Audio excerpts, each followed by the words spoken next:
गौर माता की कहानी। चैत को महीना आयो, शिव जी मृत्युलोक में जा रहा नांदी पर बैठ, लेकिन पार्वती जी के मैं भी चालू। शिव जी क्या भाई देखो बहुत कष्ट है बेटा मृत्युलोक में, ते मत चालो को नहीं कि मैं तो चालू। पार्वती जी मानिया को ने साथ में चल गया।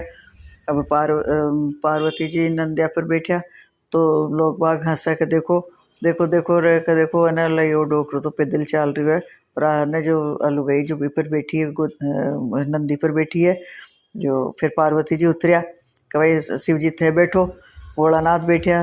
फिर भी लोग बाग सके देखो देखो लाण लुगाई तो पैदल चल रही है, और वो देखो सारो आदमी वही में बैठे है, औरत पैदल चल रही है। फिर भोलानाथ नीचे उतरिया, फिर दोनों जना ही बैठ गया भी पर नंदी पर। तो नंदी पर दोनों जना बैठ गया तो वे तो फिर लोग बाग ऐसा कर देखो या करना देखो न दया ही को ना दोनों जना ही पर नंदी पर बैठ गया, दुख पाइयो। पर लेकिन फिर वे दोनों नीचे उतर गया, दोनों नीचे उतरिया। फिर वे क्यों कि भाई अब आपा कहीं करा के फिर वे पैदल ही चलिया, नंदी भी पैदल चल रही हो तो सब पैदल चल रहा। अब वे फिर क्या अब कहीं करा आपा लोग बाग से फिर देखो या के साथ में नंदी है तो भी ये पैदल चल रहा है। तो फिर वे मान्या को ने पार्वती जी बोलिया का दुनिया यान क्या नहीं है कि नंदी पर बैठे नहीं और पैदल चले नहीं दे। और ईश्वर जी बोले भोलानाथ जी बोलिया कि पार्वती का संसार है, यहाँ पे ऐसा ही होता है। आगे गया तो गाय उठती बैठती बेचैन हो रही ही। गोरादे पूछी बागी कि भगवान आ गाय कष्ट में क्यों है। तो भोलानाथ बोलिया कि इसका बछड़ो वालो है, एक बछड़ो वालो है। गोरादे बोली कि बच्चा के लिए इतनो कष्ट सहना पड़े, मारे तो आप गांठ दे दो। ईश्वर जी बोलिया कि आगे चलो, हाल तो थे देखिया कहीं हो। आगे गया तो एक घोड़ी उठ वेट कर रही है। गोरादे बोलो कि ये घोड़ी का कई कष्ट है। तो ईश्वर जी बोलिया कि एक बच्चों वालो है। तो वह गोरादे बोले कि भाई मारे इतना कष्ट हो तो मैं तो सहन नहीं कर सकूँ, मारे तो गांठ दे दो। ईश्वर जी बोले आगे चलो। आगे गया तो राजा की नगरी में उदासी छा रही और डोल नगाड़ा उल्टा पड़ा। गोरादे पूछी कि भाई ओ यान क्या हो रही है, सारा उदास क्यों है। ईश्वर जी बोलिया कटा कि रानी का भी कमरों वालो है। अब तो गोरादे मानी को ने मारे तो गांठ लगा दो, या इतनो कष्ट हुआ बच्चों हो तो इतनो कष्ट हुआ है, मारे तो बच्चे नहीं चाहिए, आप मेरे तो गांठ दे दो। ईश्वर जी को गांठ देनी पड़ी। ईश्वर जी ससुराल पहुंचा, पीपल का पेड़ के नीचे वास करया। गोरादे पियर में सहेलिया में मगन हो गया। गणगौर नजदीक आई। ईश्वर जी बोलिया कि आज गणगौर है, सब औरतें पूजबा करवाना आवेली। सवेरे से स्त्रियां पूजा करवाना आवा लगी। गोरादे जी सभी ने सुहाग बांटवा लगी। दोपहर के समय बाण्या बामणा की औरतें ओढ़ पैर नाजोर 16 श्रृंगार कर और पूजा कर गीत गाती पूजा करवाना आई।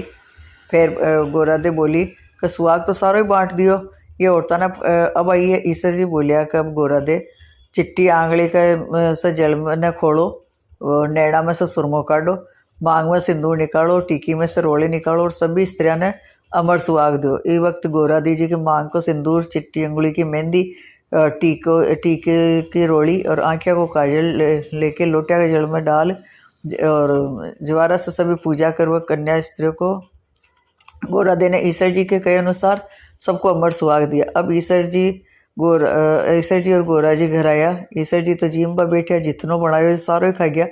अब गोरादे जी जीम्बा बैठी तो माँ बोली कि बेटी मैं थोड़ा भोजन बनाती हूँ। तो बेटी बोली माँ मैं तो बेटी हूँ, कुछ भी खा लेऊँगा। तो गोरादे जी जब जड़ा बाटिया और बथुआ की पिंडी खा और लोटिया को पानी पी लिया। माँ मैंने सीख दी बेटा से निकल ईश्वर जी और गोरा जी पीपल के नीचे आया। बेटा ठंडी छाँव में मैंने थक्योड़ा आज मैंने नींद आगी।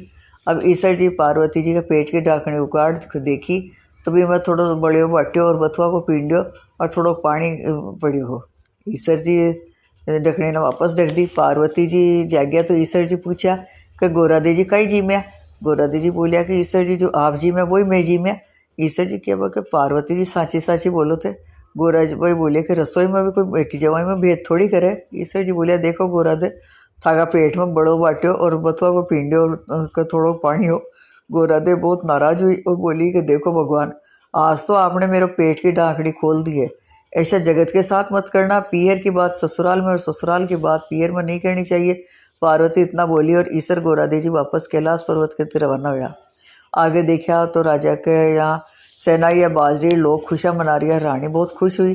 गोरादे बोली कि कंवर हुआ पर इतनी खुशी हुई कि आप तुम्हारी गांठ खोल दो। गोरा जी बोलिया कि पार्वती जी में पहली था ने कियो कि माँ की दियोड़ी गांठ कदे नहीं खुले। आगे गया तो घोड़ी के बच्चे हुई, वह भी बिना बच्चा के प्यार से चाट रही, बहुत प्रसन्न ही। पार्वती बोली भगवान आप मेरी गांठ खोल दे। महादेव जी बोलिया कि ये गांठ नहीं खुलेगी। आगे गया तो गाय भी अपना बच्चा ने प्यार से चाट रही और बहुत खुश हो रही, और गाय को मालकिन भी बहुत खुश ही। पार्वती जी सोची कि जानवरा को बच्चा की इतनी उमंग है तो मानव की तो बात ही कहीं है, और ईश्वर जी से बोली भगवान मेरी गांठ खोल दो तो मैं आगे नहीं चलूँगी। तो ईश्वर जी बोलिया कि अब कुछ नहीं हो सकता। थोड़ा दिन पार्वती जी ने मृत्युलोक में घूम रहा तो वह का खूब मेल चढ़ गयो। तो आपको मेल उतना लग गया, भोला भगवान तो चल गया तपस्या करवाने, और वह आपको मेल को एक मेल उतारो, शरीर को मेल उतार और एक पिंड बनायो, अरबी में प्राण फूकिया पुतलो बनार, और बालक को न रखवाली करवाने के पार्वती जी क्यों कि भाई मैं तो देख स्नान करवा जा रही हूँ, भगवान कोई भी आवे तो तू अंदर मत आवा दीजिए। ठीक है, वो बैठ गयो। भगवान आया, बालक ने मना कर अंदर नहीं जावा दियो। तो भगवान भोला जी भगवान पूछा कि तू कौन है। बालक बोले कि मैं पार्वती को पुत्र हूँ, आप अंदर नहीं जाओ, हमारा माता जी स्नान कर रही है। भगवान सोचे कि पुत्र कटा सा आ गयो, और त्रिशूल से भी बालक को गलों काट दिया। माँ पार्वती आई देखा और बोली भगवान हमारा पुत्र ना आप वापस जीवित करो। तो शिव जी ने गणों को भेजा कि जो कोई स्त्री अपने पुत्र ने विमुख होकर पीठ देर सोरी हुए वो उसी बच्चा को सिर काट कर ले आओ। गण सभी जगह घूमता घूमता जंगल में पूछा, जट एक हथनी अपना बच्चा ने पीठ देर सोरी ही और भी का सिर काट ले रहा। भगवान ने भी का सिर वो बालक के शरीर से जोड़ दिया और अमृत का छींटा दिया। बोला कि दुनिया में सबसे पहले गौरी का पुत्र गणेश जी की पूजा होसी, बाद में दूसरा देवी देवता की पूजा होसी पार्वती जी माता, बाद में दूसरा देवता की पूजा होसी खोटी की खरी सुन जो खरी की अधूरी पूजा है गणगौर माता। हम सबको सुहाग देना करनी घटती हो तो पूरी कर जे, पूरी ने परवान चढ़ा जे। बोलो गणगौर माता की जय हो।